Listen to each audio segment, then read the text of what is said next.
₹20 इन्होंने हमें दे के एहसान इतना बड़ा किया है। दोस्तों, जब शोषण की हद पार हो जाती है तो शोषित वर्ग अकेले अकेले तो चलता है, मगर फिर वही लोग भीड़ बन जाते हैं और वही भीड़ आंदोलन बन जाती है।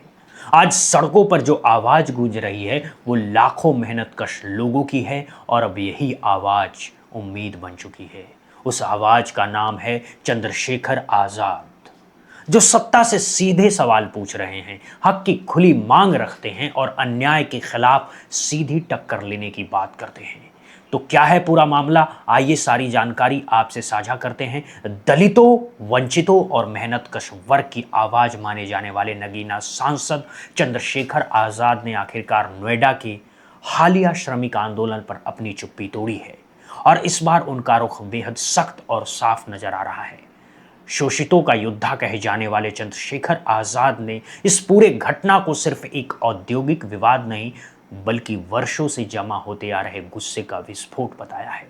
उन्होंने साफ कहा है कि जब मेहनतकश सड़कों पर उतरते हैं तो उसे कानून व्यवस्था का मुद्दा बताकर दबाना असल समस्या से भागने जैसा है।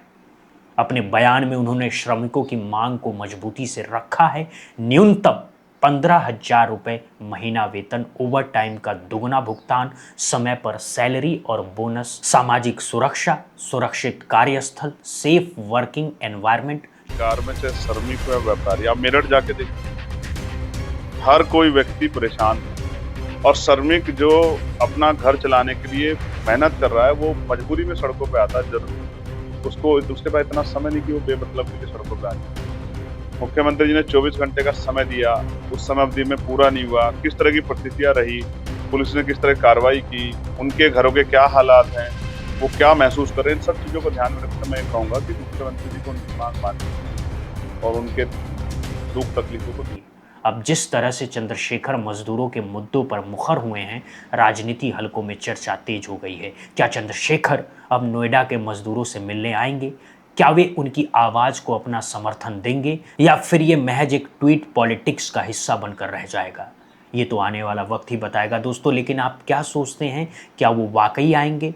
हमारे कमेंट सेक्शन में ज़रूर बताइएगा। चंद्रशेखर ने ये सवाल भी उठाया है कि क्या ये मांगे उन लोगों के लिए बहुत ज़्यादा है जो देश के आर्थिक हब यानी रीढ़ माने जाते हैं। उनका लहजा सिर्फ राजनीतिक नहीं था बल्कि भावनात्मक भी था। खासकर उनके समर्थकों का मानना है कि वो उन लाखों लोगों की आवाज़ बनकर बोल रहे हैं जिन्हें सालों से अनसुना किया गया। इससे ये भी अंदाजा लगाया जा रहा है कि विपक्ष 2027 के चुनाव में इस पूरे मुद्दे को इस्तेमाल करने को काफ़ी उत्सुक है। पूरा देश जानता है कि भारत में मजदूर वर्ग एक बहुत बड़ा वर्ग है। हर चुनाव से पहले बहुजन के लिए ये वर्ग जरूरी हो जाता है। इस बात पर आपके क्या विचार हैं? क्या चंद्रशेखर 2027 के चुनाव में इस मुद्दे को लोगों के सामने लाकर भीड़ को अपनी ओर जोड़ने का प्रयास करेंगे?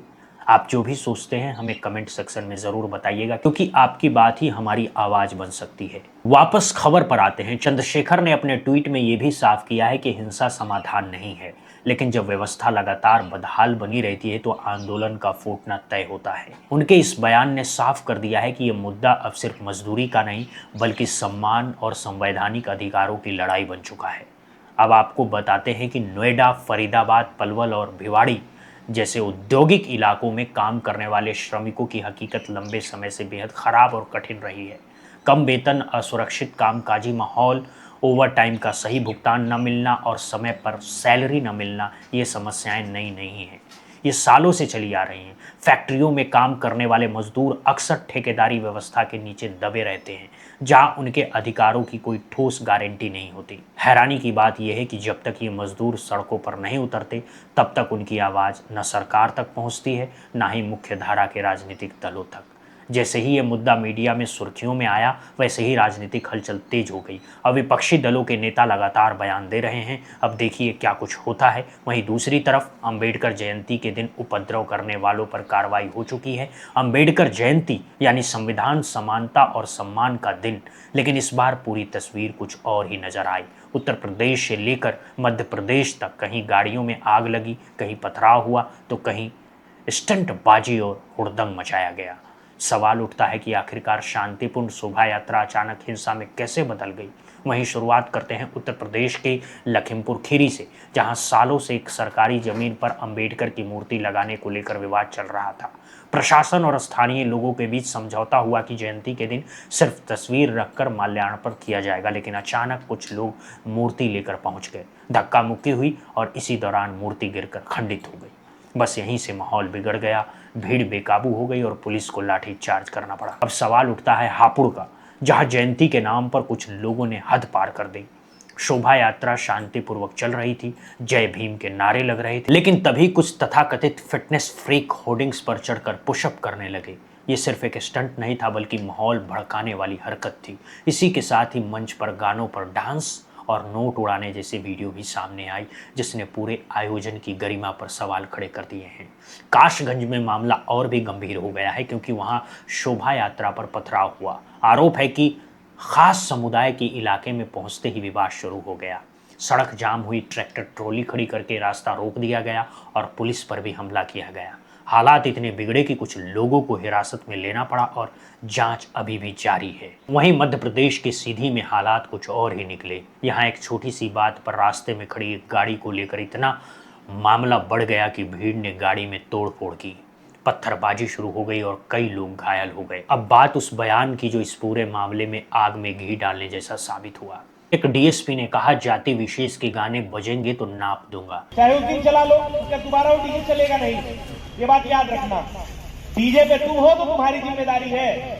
इतने नासमझ कोई नहीं है कि कोई बेकार गाना बज रहा है, कोई किसी को आहत करने का गाना बज रहा है, उसमें हम सहयोग करें, उसको बजवाएं। किसी भी डीजे पे किसी भी अन्य समाज को टारगेट करने वाला कोई सा भी गाना बजता है तो वो डीजे सीज होगा। छुड़ा लेना जहां छुड़ा लोगे, छुड़ा नहीं पाओगे। इस बयान के सामने आने के बाद सवाल उठता है, क्या ये नियम सिर्फ एक तरफ लागू होगा? जब दूसरे समुदाय के खिलाफ भड़काऊ गाने बजाए जाते हैं तब ऐसी सख्ती क्यों नहीं होती? क्या कानून का तराजू बराबर नहीं होना चाहिए? इसी बीच चंद्रशेखर आजाद का बयान भी सामने आया है। आइए सुनते हैं उन्होंने क्या कहा है। पिछले अभी जब इतने कार्यक्रम हुए जिसमें मुसलमानों के खिलाफ इतने हिंसक गाने चले, तब वो डीएसपी कहाँ चले गए थे? किसी धर्म पे नहीं होनी चाहिए टिप्पणी, कोई गाना ना बजे, लेकिन ये ऑर्डर हम पे क्यों लागू हो रहा है? क्योंकि ये मनुवाद पे हमला कर देता है, ये गलत है। मैं सबसे कहूँगा कि शांतिपूर्ण अपना कार्यक्रम करें, लेकिन ये कानून सिर्फ कमजोर वर्गों के लिए क्यों? जब ये सरकार के लोग करते हैं, भाजपा के लोग, जब ये हिंदू संगठन में गुंडाई करते हैं, तब ये कानून कहाँ चले जाते हैं? पार्टी मूर्तियों की राजनीति बहुत करती है। मूर्तियों की राजनीति करने से अच्छा है कि उनके विचारों पर भी थोड़ा सा काम करें। अब चंद्रशेखर आजाद के इस बयान के सामने आने के बाद लोगों में एक उम्मीद जगी है। उन्होंने जिस तरह से डीएसपी के बयान पर नाराजगी जताई है, अब देखना ये होगा कि क्या चंद्रशेखर आजाद उस डीएसपी से माफी मंगवा पाएंगे। क्या डीएसपी अपने बयान के लिए चंद्रशेखर आजाद और बहुजन समाज से माफी मांगेगा या नहीं, ये तो आने वाला वक्त ही बताएगा। फिलहाल आज की इस खबर में बस इतना ही। देखते रहिए बुद्धा इंस्पायर्ड। बहुत बहुत धन्यवाद, बहुत बहुत शुक्रिया।